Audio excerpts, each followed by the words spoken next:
उद्धव ठाकरे आज मुंबईमध्ये शाखेमध्ये भेटी देणार आहेत.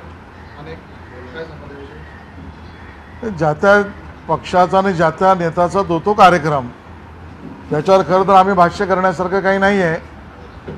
पण आजच्या मुंबईतल्या राजकीय परिस्थितीला बघता जमिनीवर उभाटाला आता ना मतं राहिले आहेत ना नेता राहिला आहे, ना मतं आणणारे कार्यकर्ते राहिले आहेत. ते सगळे खऱ्या शिवसेनेकडे म्हणजे एकनाथजींकडे गेले आहेत. त्यामुळे आता उद्धवजी जर फिरत असतील शाखांमध्ये तर शाखा नावांची जी काही प्रॉपर्टी आहे ती आपल्याला मिळावी, हा तर त्यांचा प्रयत्न नाही ना, एवढाच माझा प्रश्न आहे. कोकणातल्या सभेला चांगला प्रतिसाद मिळाला, त्यामुळेच शाखांना आता भेटी दिल्या जात आहेत असं नेत्यांना सांगितलं जातं. चांगला प्रतिसाद मिळाल्यावर माणूस खाली जाईल की चांगला प्रतिसाद मिळाल्यावर तो वाढवेल? या अर्थी ज्यांना खाली जावं लागतंय, जमिनीवर जावं लागतंय, शाखांमध्ये लोक आणावे. अमृत नोनी आर्थो प्लस, ये एक प्रूवन फॉर्मूला है. इसमें मौजूद नोनी फल के गुण और आयुर्वेदिक जड़ी बूटियां शरीर को जरूरी पोषक तत्व देने के साथ साथ हड्डियों और जोड़ों के घिसने, उनमें होने वाले सूजन और दर्द को रोकने में मदद करता है. दर्द मुक्त जीवन के लिए अमृत नोनी आर्थो प्लस लागतायत. याचा अर्थ जनतेचा प्रतिसाद नाही. त्यामुळे हा सगळा मालमत्ता प्रॉपर्टीचा वाद आहे की काय शाखांमध्ये जाण्याचा, असा आमच्या मनातला प्रश्न आहे. मंत्री दीपक केसरकर यांनी एक उद्धव ठाकरेंवर गंभीर आरोप केले आहे की मी पैसे दिले नाही म्हणून मला मंत्रीपद मिळालं नाही. एवढे 1 कोटी रुपये मी आधी दिले होते आणि जमीन विकून पैसे देतो असं म्हटलं होतं, मात्र तरीही पैसे दिले नसल्यामुळे मंत्रीपद मिळालं नाही. उद्धव ठाकरेंच्या मला दीपकजी नेमकं काय म्हणाले माहीत नाही, पण ते जर असं म्हणाले असतील तर हा गंभीर मामला आहे. आणि एका राजकीय पक्षामध्ये अशा पद्धतीची मागणी नेत्यांकडनं होत असेल तर ते महाराष्ट्राच्या संस्कृतीला शोभणारं नाही.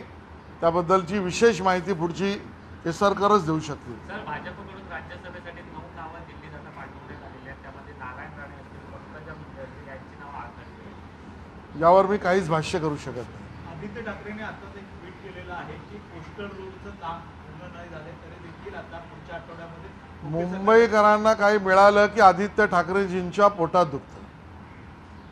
यांना फक्त पेंग्विन मुंबईत आले म्हणजे सर्वानंद आहे. मुंबईला कोस्टल रोड पूर्ण होतोय, यांच्या पोटात दुखतं. मुंबईची मेट्रो कारशेड होणार आहे, यांच्या पोटात दुखतं. मुंबईपासून दिल्ली कॉरिडॉर होणार असेल तर आदित्यजींच्या पोटात दुखतं. आणि त्यामुळे एकदाच काय तो जालिम आदित्यजी तुम्ही घ्या, पण मुंबईकरांच्या आनंदामध्ये त्या ठिकाणी अश्रू ढाळायचं काम करू नका. ते असं म्हणतात की जो अतोल सेतू जो पूल उभारण्यात आलेला आहे तो 4 महिने पूर्ण होऊन देखील फक्त वेळ मिळत नव्हतं, त्यामुळे जानेवारीची गोष्टी राजकीय पक्षांना करावं लागतात असा त्यांचा प्रयोग आहे. आदित्यजींनी पहिलं तर हे सांगावं की तुमचा पक्ष कुठला, तुमचं चिन्ह कुठलं, तुमचे कार्यकर्ते कुठले, आणि मग दुसऱ्या पक्षाला प्रश्न विचारावा. निवडणूक झाल्यावर ज्यांना कामं दाखवण्यासारखी आहेत ती दाखवणारच.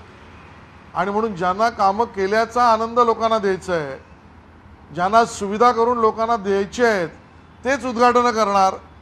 आणि त्या निवडणुकीच्या आधी केलं तर त्यात चूक काय. आणि ज्यांना दाखवण्याची कामं नाहीत ते बडबोलेपणा करतात, बोल घेवडेपणा करतात, आणि त्यात आदित्यजींचा क्रमांक नंबर 1 आहे. काँग्रेसचे नेते बाबा सिद्दीकींनी आज काँग्रेसच्या पक्षाचा राजीनामा दिलेला आहे आणि लवकरच ते अजित पवार गटात म्हणजे महायुतीत सामील होणार अशी चर्चा सुरू झालेली आहे.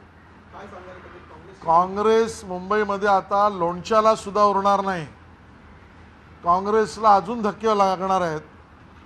आणि काँग्रेसवरचा जनतेचा विश्वास तर आधीच उडाला, आता त्यांच्या नेत्यांचाही उडाला आहे.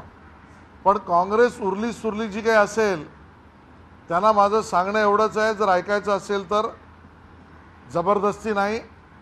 जो जो उद्धवजींबरोबर गेला तो रसातळाला गेला. काँग्रेसचंही तेच होणार. 14 आमदार जे भाजपच्या संपर्कात आहेत अशी चर्चा सातत्याने घडते काँग्रेसची. मुंबईतले त्यात काही आहेत? मी यावर आज भाष्य करणार नाही.